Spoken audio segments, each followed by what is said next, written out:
Good morning. It's great to see a number of NAS members and guests and other colleagues here this morning. We're also webcasting this session this morning, so there will be a few other people joining in from different parts of the world, at least with their microphones muted. So we'll see how that works. Let me recognize a couple of people first before I begin. First, our colleague and foreign associate, the president of the Austrian Academy of Sciences, Anton Zeilinger. Is he here this morning? He'll be coming, I know. Anyhow, when you see him, please welcome him. There he is. There he is.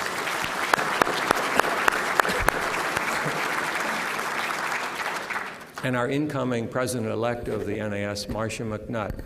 Marcia, are you there somewhere? Yes. Hi. Good morning. Good morning.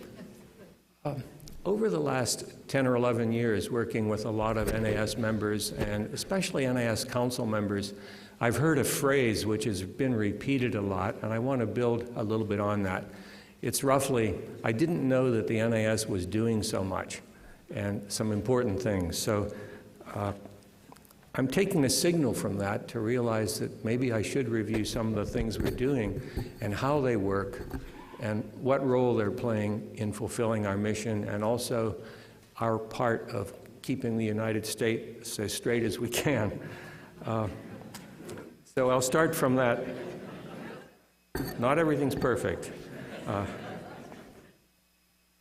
But we are indeed in a lot of things, involved in a lot of things. So I want to address the NAS mission and the purpose and the factors that support and threaten what we're doing. For example, the very destructive tone of these early months of the U.S. presidential campaign. And so let's begin with what is the mission of the National Academy of Sciences, and what is it, how do we try to fulfill it?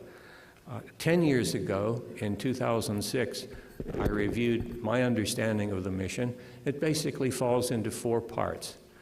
The first, and some of this stems from the historical needs at the time we were founded, the first part was to validate excellence in science. The second part is to enhance the vitality of the scientific enterprise. The third part, is to guide public policy with science. And finally, to communicate the nature, the values, and the judgments of science to government and the public.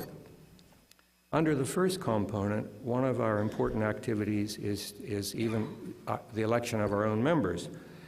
We take it very, very seriously. We elect our own members, and we use our own criteria. We determine how many members to elect, and as I said, we take it very seriously. The criteria themselves are reviewed from time to time with members, section chairs, home secretary, and council.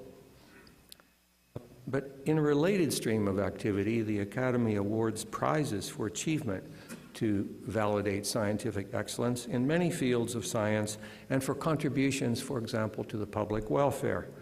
Yesterday's award was given, the 2016 Public Welfare Medal, to Alan Alda, and I want to read the brief citation.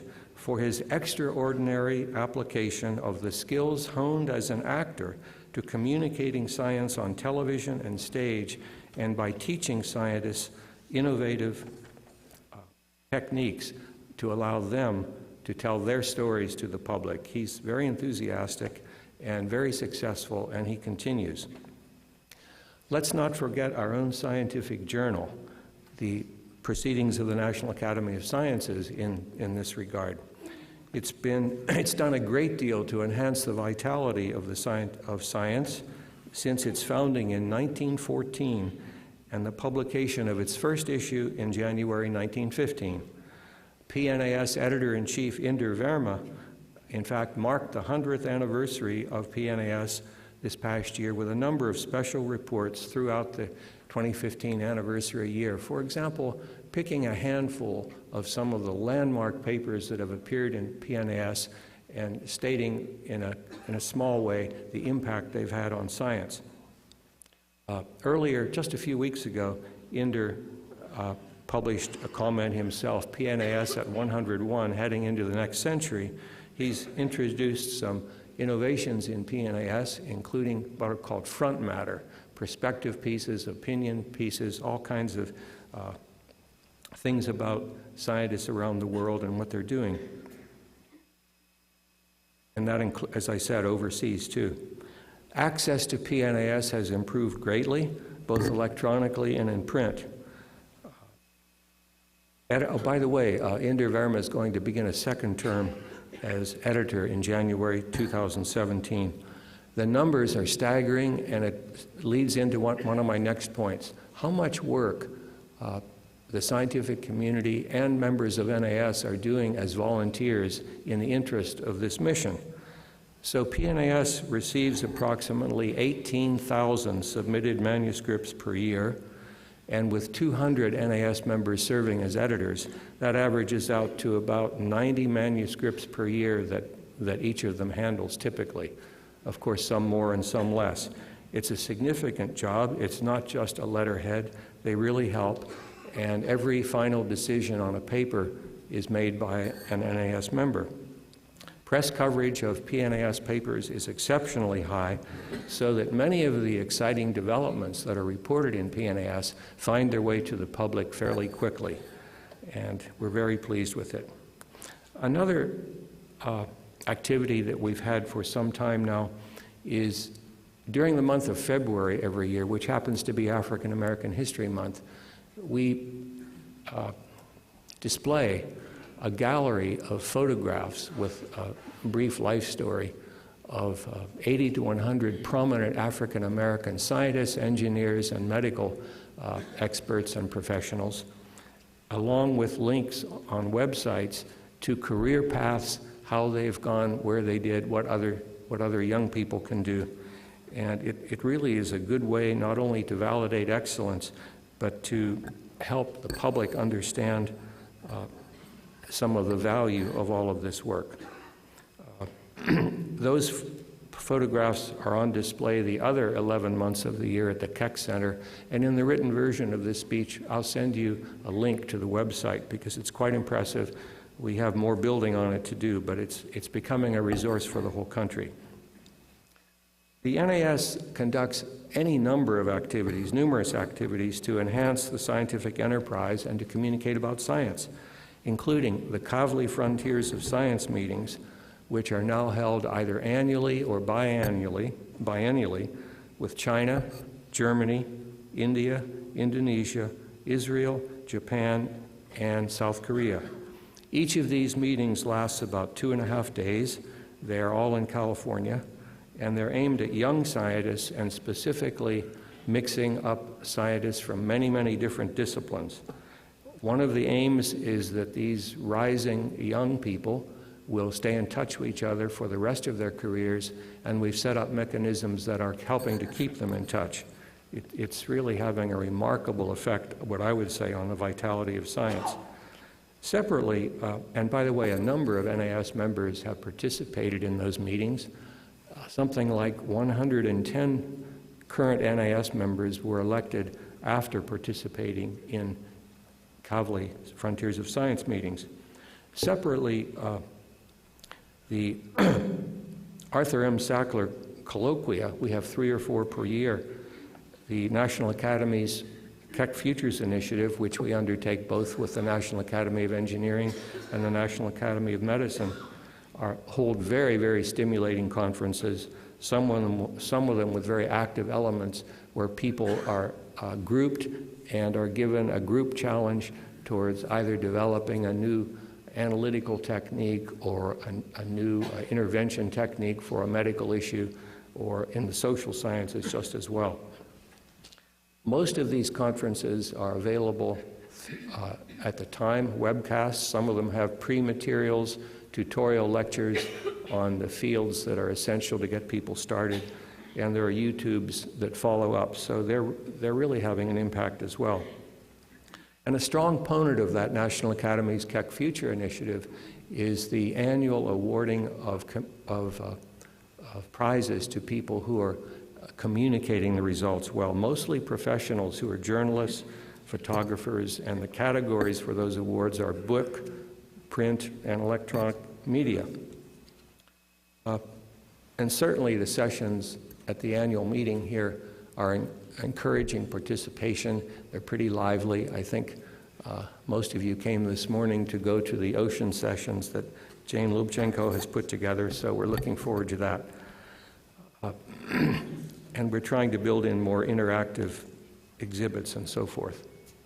At the Coastland Science Museum, which is open now in our Keck building, some of you remember the origins of that. Dan Coastland's gift in memory of Bunny Coastland, who herself was an NAS member, has a lot of interactive displays. There are a lot of interactive sessions around themes of the day, which I won't go into today.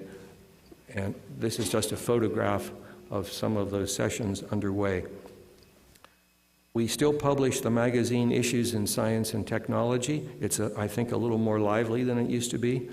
It's the only one of our outlets in which opinion pieces are published, and a couple of the topics that they've explored recently are human gene editing, nuclear fusion for electricity generation, along with other more opinion-like pieces, as I said. Also, with the National Academy of Engineering and the National Academy of Medicine, we host a group of young people every year, usually late-stage graduate students who are just about ready to defend their thesis, or medical students who have just finished, in something called our Mirzayan Fellows Program, which provides about 12, 13 weeks of support for each of these people to come to Washington and get involved in the more policy side of science. And it's very interesting. Some of them do. Some of them go ahead and finish their degree and then look for positions in governments or non-governmental organizations, foundations and so forth. And others of them go right back to the lab, continue what they were doing, but feeling a lot better informed about the larger world around science. So I think it's succeeding. It's been in place 20 years now. The NAS mission to guide public policy with science arises from the original 1863 Act of Incorporation from the U.S. Congress and President Lincoln. It says, in part, the Academy shall, whenever called upon by any department of the government, meaning the emerged federal government, shall investigate, examine, experiment, and report upon any subject of science or art, which was meant to be the mechanical arts, architecture, agriculture, engineering, and so forth. This part of our mission is distinct and perhaps unique around the world in that a government asks a non-government entity like ourselves to participate in analyzing, formulating, and recommending public policy actions. Sometimes just an array of options from which the government will choose, but nonetheless we're asked to do that. It's, as I say, the fact that NAS is not part of the national government, the federal government, makes this very distinct. I want to discuss this part of the NAS's mission more fully and note a little bit its political and historic importance and lead into where we are today. I want to give a few examples of our activities. So this, beginning in 1863, this role began, and today much of our work in this regard is conducted in partnership with the National Academy of Engineering and the National Academy of Medicine through the National Research Council. And in the written version of this talk, I have rather extensive footnotes telling you where to go to find more. There's even a link to a YouTube as you go along to explain some of it. A great deal of the work to analyze issues, to write reports, and to provide peer review of them is performed by volunteers, in fact, almost all of it. Unpaid expert participants, including Academy members, of course, along with external experts and our own professional staff. You know that we are nonpartisan politically, and we have attained very high credibility so that our reports often have significant impact on public policy. Usually our reports have no direct or immediate role in legislation, although sometimes they do. And of course, NAS is not part of the government, as I've said. As you look at the titles of our reports, however, just looking at the titles, you can easily see how they might lead to national legislation or actions in individual states, or provide relevant and immediate guidance to institutions like hospitals, schools, regional utility companies, you name it. And the value of this work can be seen in many ways, and we have to do what we can to enhance that value, of course. For example, in most foreign countries, this kind of input from outside the national government is absent. Consequently, we receive visits and requests from representatives of academies in other countries very frequently, and of national governments from around the world very frequently, to ask how this happened in the United States and how something could be changed, introduced into other countries to permit this kind of outside voice to be heard in government matters.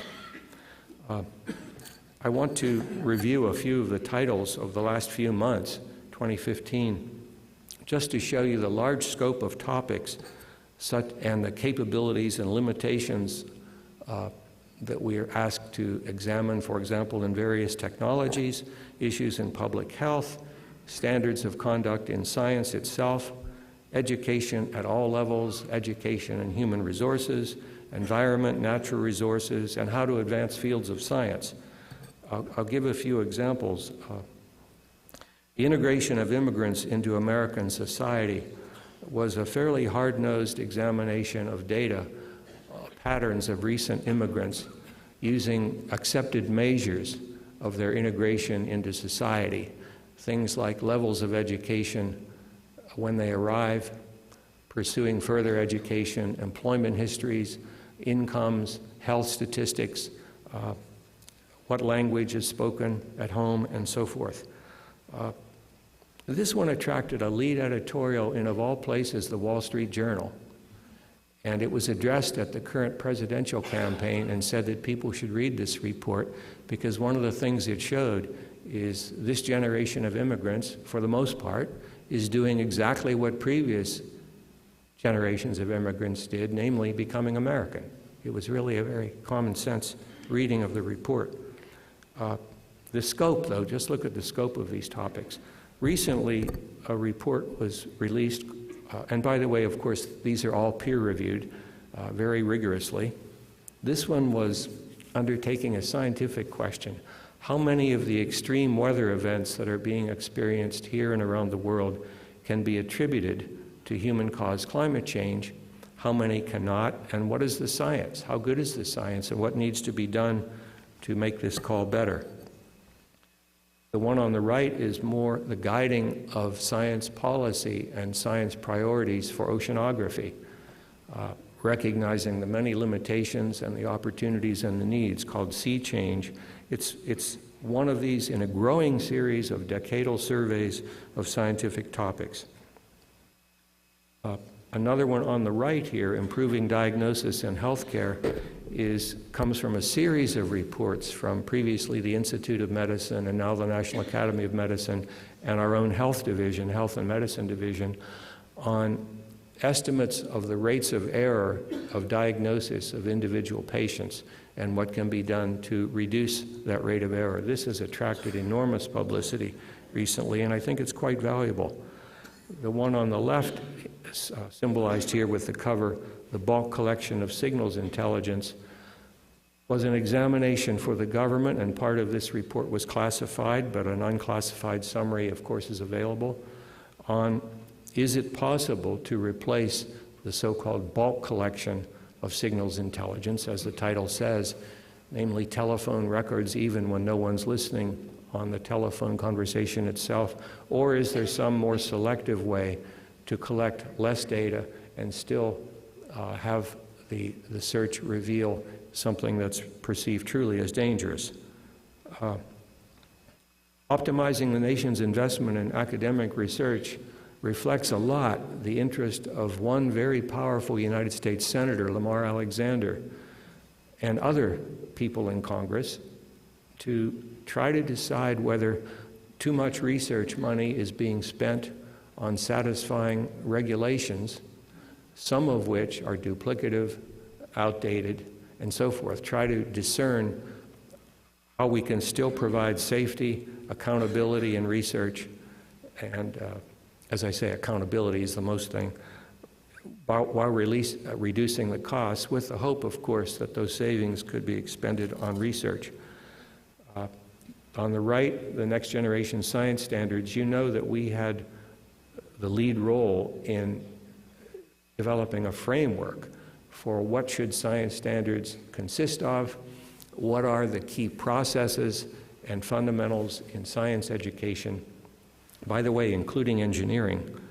And now those science standards are being implemented in the wake of all the public controversy about the Common Core standards. But this is a common sense and very experienced group of people showing what has to be done to adopt science standards. What goes with it is training of teachers, support for teachers, examinations, assessment techniques, and so forth. So the scope here is quite large. I'll come back to this in a minute. Whoops, I just screwed it up. Hang on. So as I said, all of our Academy and NRC reports are peer-reviewed, and the reviews are overseen by our Reports Review Committee. The current chairman, Steve Feinberg, is here, co-chairman. Each of the members of this committee is in turn a member of the NAS, NAE, or NAM. They select reviewers, they appoint people to monitor the review process and to coordinate it and to oversee the responses to reviews. The individuals who serve on the study committees have to make disclosures about any conflicts of interest or pre-existing biases, and that is watched over. We have to try to maintain everything we can to maintain the credibility of this process, and it works pretty well, I must say. Our reports are mostly requested by the federal government, although a growing fraction of our work is now being requested and supported by private foundations and occasionally by individual states in the United States. Many of them have international dimensions, and certainly there are many topics on which we can learn a great deal from what our international colleagues are doing in various parts of the world. Now, to better one of our other missions, to communicate the nature, values, and judgments of science to government and the public, our reports are distributed freely over the internet, and in addition are made available as paper copies, mostly for purchase, but all of our reports are available. We keep track and count of how many downloads there are from different countries in the world for each report. It's quite instructive. Now, our mission of communicating with the public about science is often also advanced, I should say, by individual products. For example, our 3 booklets, nearly book length, on science, evolution, and creationism that were released, I think, in 1984, 1999, and 2008. And some of the authors of those reports are here in the room.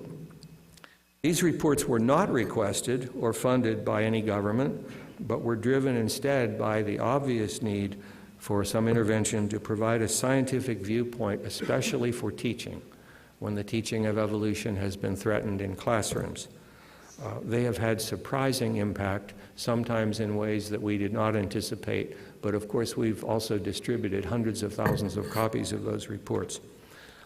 A fun activity, our Science Entertainment Exchange in Hollywood, is going at this issue of communication in a completely different way. The premise is that people in the entertainment industry know what they're doing in reaching people, and they're very effective, and whether we like all aspects of it or not, they're very effective. So in 2008, we launched an office in Hollywood. It was quite an affair, called the Science Entertainment Exchange. And up to now, about 7 years later, in providing assistance to the entertainment industry on plots, scripts, writing of scripts, concepts involving science for TV and films, this little office with 2 employees has now conducted 1,400 or 1,500 consultations with individual writers or producers or directors, and has evening salon-type meetings on different topics. It is really gratifying to see the level of interest in Hollywood about how the brain works, how to build some device, is time travel possible? And typically these salons will go past midnight. People just don't leave. So they're being very well received. And I'll provide you a link to a YouTube describing some of the young people who are participating. It's really fun, and I think it's slowly having an impact. There's another kind of activity that I should mention that's not just reports, but it's convening activities. Because of the reputation that we have, largely based on you individual members, sometimes we are asked to convene groups of people to discuss current topics or emerging topics without expecting any particular outcome. And sometimes we call these formally workshops or roundtables or forums, but the main point is convening. And I think they're also serving to not only guide the public, but to enhance the vitality of the scientific enterprise and to help also to guide public policy occasionally. Part of our ability to convene people is our nonpartisan status, I think, and the understanding that so much of the work here is done by volunteers, that they're not being paid by any interest, so this attracts a great deal of credibility.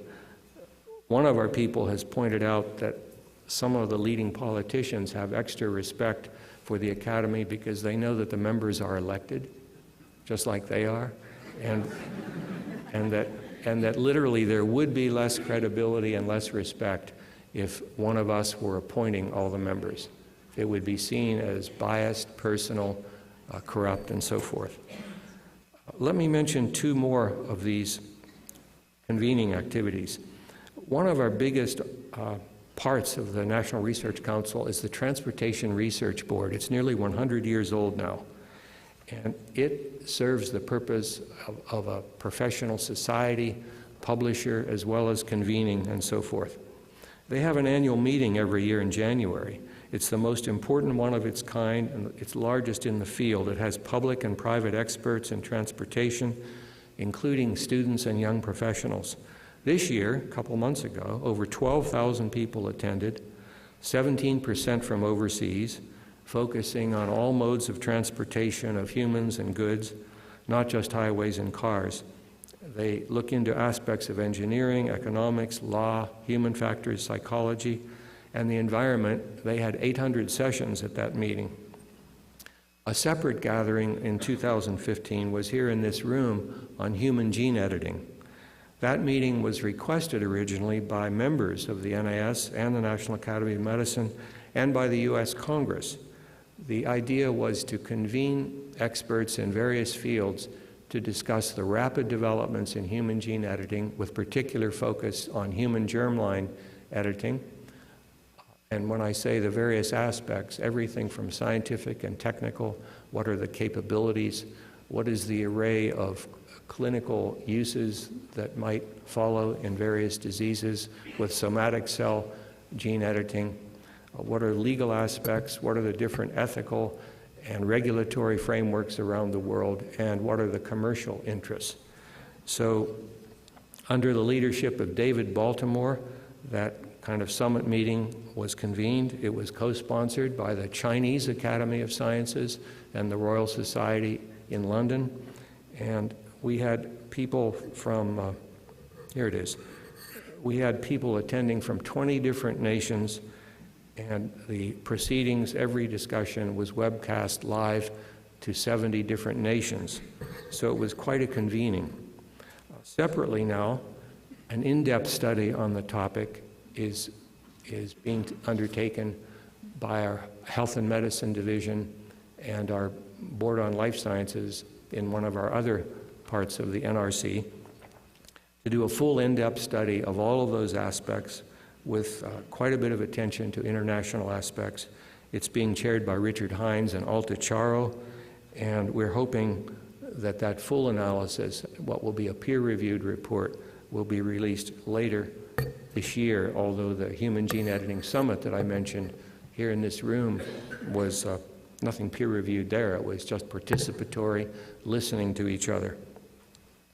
So this convening of such meetings is a very valuable activity of our operation here, because it does bring together experts and interested people from so many different fields and locales, and it helps people to identify focuses and also experts for future activities, identifying outstanding questions and so forth, and I think it fulfills several parts of our mission very well.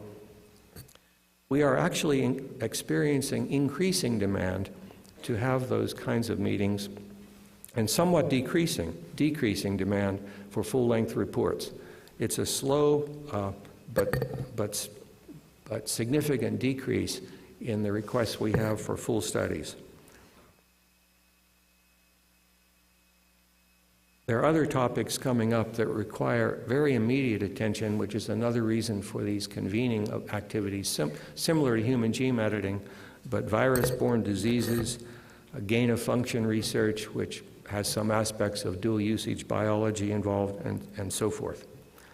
There's a risk of having such meetings, though, and that is that when the public or the press hear about the proceedings of these workshops, they can take them in a way that was not meant, namely that these are definitive statements that we're willing to stand behind. They have the label of the National Academy of Sciences and so forth. So we're trying to label things very clearly to show the differences between a peer-reviewed project that we will stand behind, or product, as opposed to just simply the summary of a meeting. Another important trend that I've already alluded to is that we're receiving more requests now from private foundations and from individual states of the United States.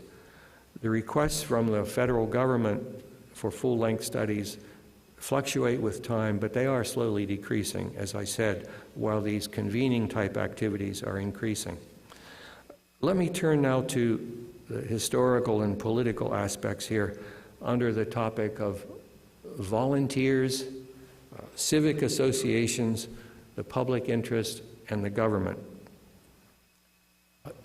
I guess my question is, in the future, will we still be hearing that oft-repeated quote that, gee, I didn't know the NAS was involved in so many different worthwhile activities?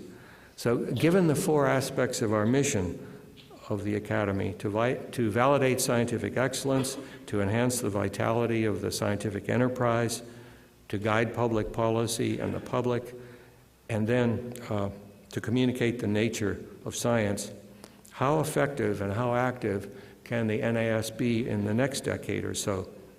I think the answer depends on several factors. First of all, what is the demand for our participation in the National Academy of Sciences, especially in trying to guide public policy with science? Then, what is the willingness of scientists, all kinds, at all levels, all ages, all topics, what is the willingness of those scientists, including our members, to contribute their time and expertise? And what is the public need for this activity? Are we entering a time when we don't really need this activity anymore? And then finally, the availability of financial resources to cover the costs of travel and our staff and everything else. Before I try to address each one of those important factors, let us note that there really are some discouraging signs out there. But underlying, there's a very powerful tendency, I would say for Americans, to take a strong hand in governing themselves, largely by forming associations outside of the government. This kind of civic behavior was certainly seen in Benjamin Franklin's life, and it's been written very well. And one of the references I have to here is the biography that Walter Isaacson wrote about Franklin. Isaacson did these wonderful biographies of Albert Einstein and Steve Jobs, and he's done a beautiful one on Franklin too. What I'm referring to, the kind of civic behavior that was seen in Franklin and his generation, was in the creation of libraries, newspapers, schools, colleges, scientific and philosophical societies, along with the paving of streets and the installation of lightning rods, for example. I have a quote here from de Tocqueville, who was commissioned by France to tour the United States extensively and to understand how this new democracy was working early in the 19th century, after the French had had their share of trouble. There's a quote or two from de Tocqueville that I want to show here. "I've often admired the extreme skill with which the inhabitants of the United States succeed in proposing a common object to the exertions of a great many men and in getting them voluntarily to pursue it." There's another one that I'd like to show. "The health of a democratic society may be measured by the quality of functions performed by private citizens." I think he really cut to the heart of it. His extensive writings bring out these points again and again. Well, thoughts like that were also on the minds of the leaders of the U.S. when the National Academy of Sciences was created. The federal government was just developing. In fact, it hadn't even formed yet. Populations were small, and they were not concentrated populations, and local involvement was valued very highly. These kinds of attributes, though, have persisted in our culture, and I think that they will help to guide an institution like this, relying on volunteers and speaking from outside the government. Non-governmental groups and associations were created to provide responsible attention, expertise, resources, and judgment. This national premise was important when NAS was created. As I said, it has been carried through to today. Indeed, many scientists worldwide also embrace this commitment, and I think that these civic views help to create a demand for the work of the National Academy of Sciences. Now, what about the willingness of NAS members and of many other scientists to assemble and to work voluntarily? Well, it stems partly from the same sense, but also from a practical point of view. My own experience over the years and watching many others who have participated in our work, there are other attractions. They are motivated by the stimulation of contributing ideas and judgments on new and complicated issues, by receiving some recognition for their work, and by the opportunity to learn from other experts on the more practical side. Now, what about the financial side? Well, to pay for the costs of this active involvement of over 13,000 volunteers annually, and of our professional staff and those of the other academies, we need continued support from the federal government. However, the way we receive that support is not from an appropriation. It's on a project-by-project basis to pay for the cost of each individual project, at least in part. There is some increase in support from individuals and private foundations, and I think that support is going to increase if we work at it. It's already increasing. It's truly needed. Philanthropy itself has been an almost uniquely American phenomenon, if you will. It is certainly showing its face in other countries now, and I'm happy about it. But the idea of philanthropy itself is uniquely American, and I think that if things work well, it can play into the future strength of our organization, plus continuing the validity or the fidelity of these quotes from de Tocqueville. Now, what about public needs? Well, if you think for just a minute of the emerging and continuing issues that strongly involve science as we go forward, I've already mentioned some of them, but the very idea of synthetic biology, it's going to require public examination and some public oversight. Precision medicine, it's going to require an enormous amount of resources and collaboration in data while retaining rights to privacy and so forth. Biosecurity and dual uses, you can just see things popping up every month. Nuclear waste storage and nuclear power safety. These issues have not gone away, and there are some new ideas. Stability of electrical power grids, we take it for granted all the time, but the technology and the ideas on which we're depending for stable power are rather old, and I think vulnerable. Science and the courts. We have a committee on science, technology, and the law that's co-chaired by Judge David Tatel. He's an inspiring jurist, and David Baltimore. And they're looking at a whole array of issues now involving science and the courts. Immigration itself, understanding more fully rather than making stereotypical judgments from the past about what's happening with immigration. How you conduct the United States Census, a growingly important, expensive, and valuable enterprise. The very question of social mobility. There were reports last year that social mobility in the United States now lags that in any number of countries. How well do we know that? How well do we know the factors? This is a topic that really needs exploration. Water quality and water management. It sounds like something that was taken care of a long time ago. We know that it wasn't. Extreme weather events and natural hazards. Fires, tsunamis, earthquakes, and droughts. Science can do better there. The effects of ocean acidification.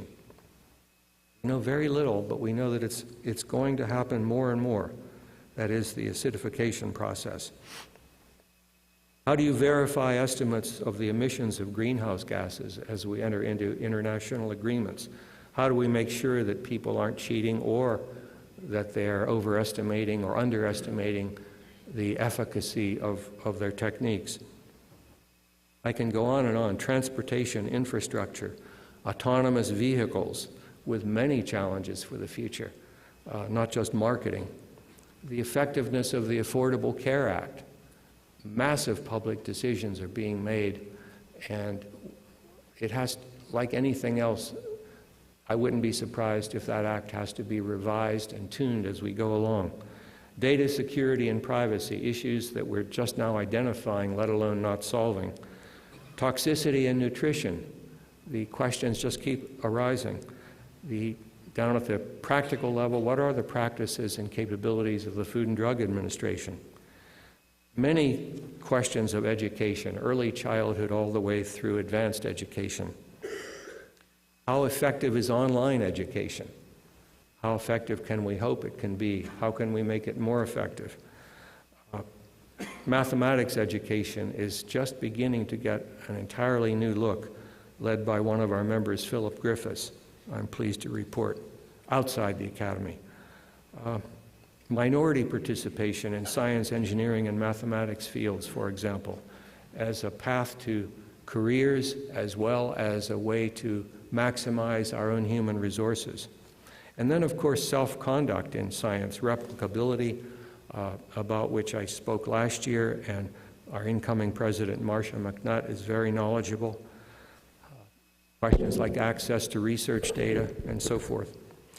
So this list is very long, and yet it's very incomplete.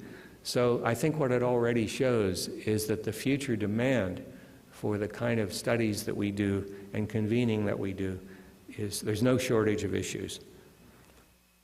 The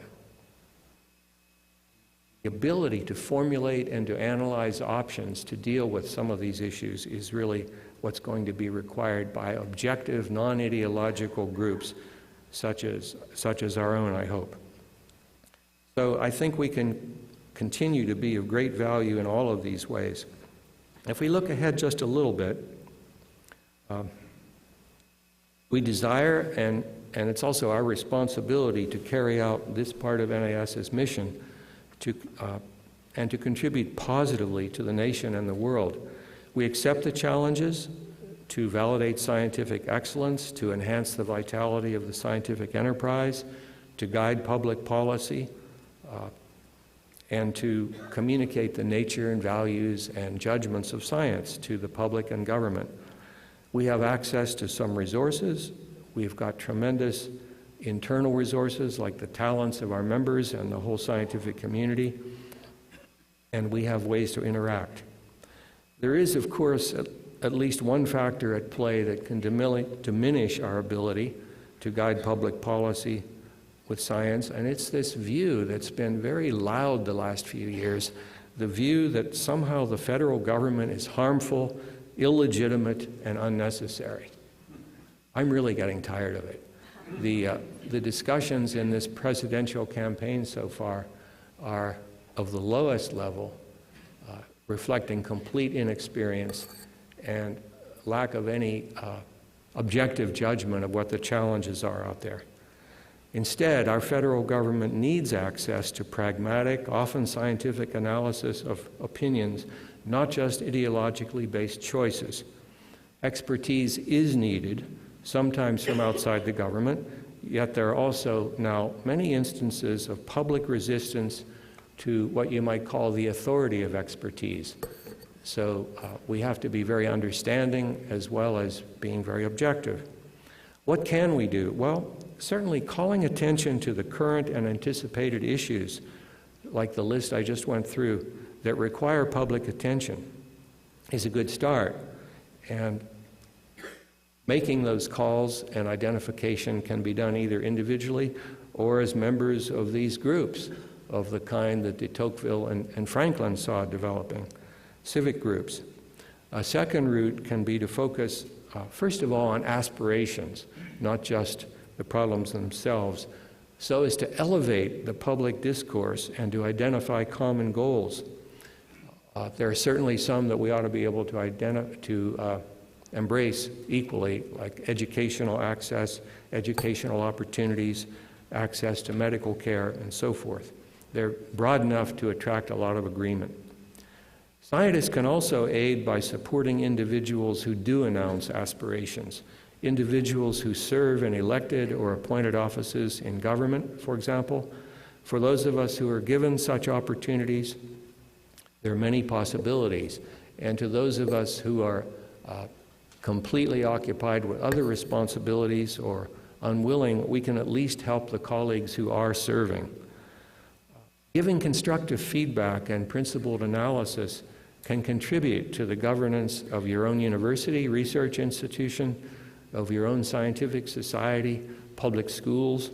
Being available to give that constructive feedback is important. Creating the civic network, so to speak, that provides so much capability.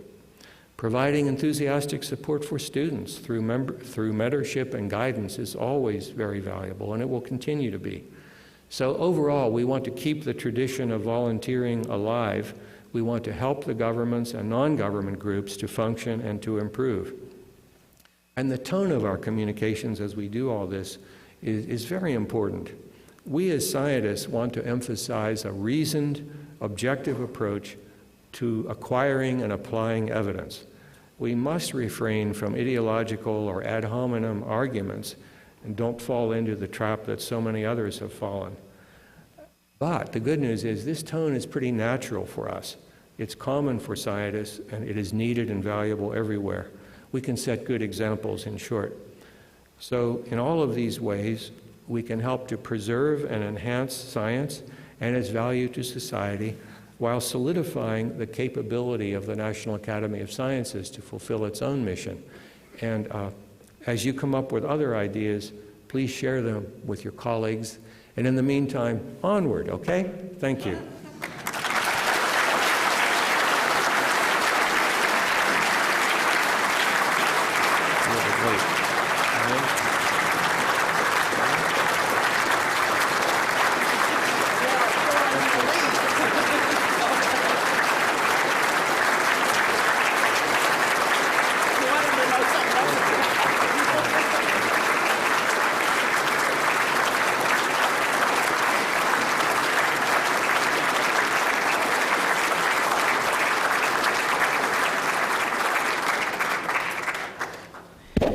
I'm Diane Griffin, the Vice President of the NAS, and as many of you know, the NAS has had a long tradition of commissioning portraits of NAS presidents, and Ralph's portrait, which we're going to see in a couple of minutes, was painted by John Friedman.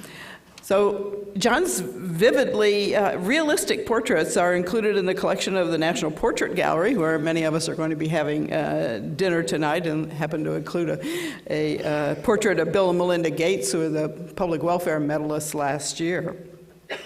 John's painted the portraits of NAS presidents Frank Press, which hangs in the members' room, and Bruce Alberts, which is in the Keck Center. He has also painted portraits of other scientists, including NAS members Maxine Singer, Harold Varmus, and David Baltimore. So John is the son of an NAS, a late NAS member, Herbert Friedman, and he's here today with his mother, Gertrude. I don't know where they are, but we'll find them, who will celebrate her 101st birthday next week.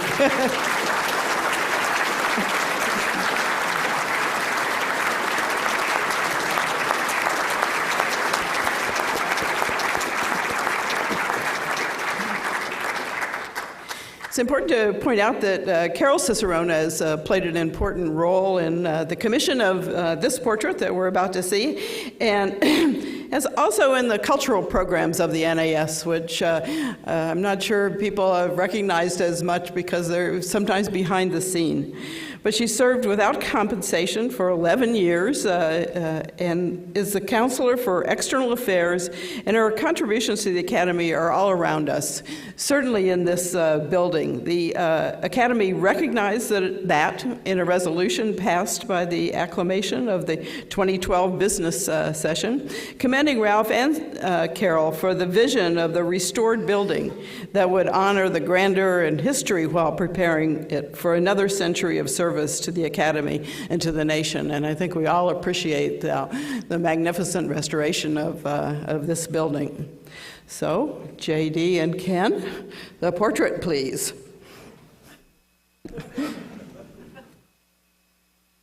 And speaking of birthday, today is Ralph's. Thank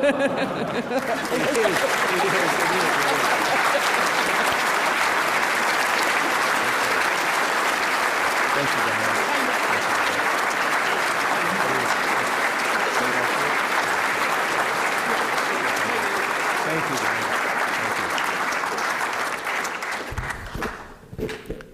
Okay, let's get on with the rest of the day. Thank you.